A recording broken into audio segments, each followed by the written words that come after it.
Let's look at this. It says the first term of an arithmetic progression is 8.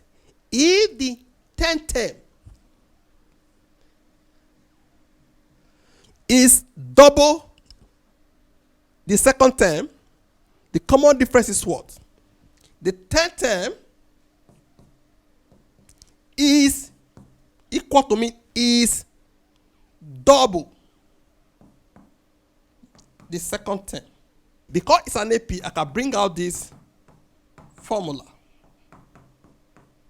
Okay?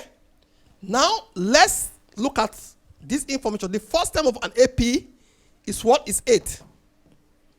A is 8. Okay? We are looking for the common difference. So what we need to do now is to go back to this place. 10th term and second term. So for this, third term is A. Our A is what? Is 8. 8 plus 10 minus 1 D. We don't know D. That is 8 plus 9D. Okay? That's what? The 10th term. Okay? For the second term, is also 8 plus 2 minus 1D, which is 8 plus 1D, 8 plus D. We were already told that what? The 10th term, which is this, 8 plus 9D is equal to 2 multiplied by this second term, which is this. That is 8 plus D. So we are just substituting. In place of T2, we put this. In place of T10, we put this. With this, now we can find what?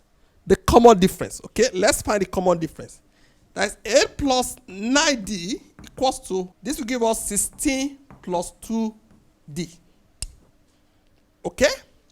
I want to move this to this side, then move this to this side. Okay? That is to say, 9D minus 2D equals to 16 minus 8. You agree with me? This will give us 7D equals to 8. D therefore is 8 over 7. Okay, so this is what? The common difference. Our final answer. Hope you understand the calculation.